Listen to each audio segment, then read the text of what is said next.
తొడ నగరపాలక సంస్థ అధికారులతో పురపాలక శాఖ మంత్రి నారాయణ సమీక్ష నిర్వహించారు. ఏపీలోని 123 మున్సిపాలిటీల్లో ప్రజలకు అవసరమైన సదుపాయాలను కల్పిస్తున్నామన్నారు. గత ప్రభుత్వం 10 లక్షల కోట్ల రూపాయల అప్పులను మిగిల్చిందని, నిధులు లేకపోయినా అన్ని పథకాలను పూర్తి స్థాయిలో అమలు చేస్తున్నామని అన్నారు మంత్రి నారాయణ.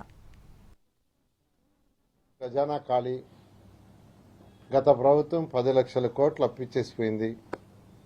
ఆ అప్పు తీర్చే బాధ్యత వద్దంటే మళ్ళా ఈ ప్రభుత్వాన్ని.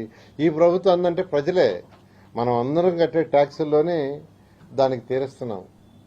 అట్ ది సేమ్ టైం ప్రజలకి ఎలక్షన్స్కి ముందు ఎన్డీఏ ప్రభుత్వం అనేక ప్రామిస్ చేసింది మేనిఫెస్టోలో. ఆ మేనిఫెస్టోలో ఒక్కొక్కటి తీరుస్తూ వస్తున్నాం. దాదాపు మెజారిటీ తీర్చాం. సూపర్ 6 ఏదైతే ఉన్నాయో మెజారిటీ అంటే పెన్షన్స్ 3,000 నుంచి 4,000 చేస్తా ఉన్నాం. వికలాంగులకు 6,000 చేశాం. అదేవిధంగా కిడ్నీ పేషెంట్స్ అంటే 10,000 చేశాం. బెడ్ మీదే ఉండి అటెండర్ సపోర్ట్ కావాల్సిందే 15,000 చేశాం.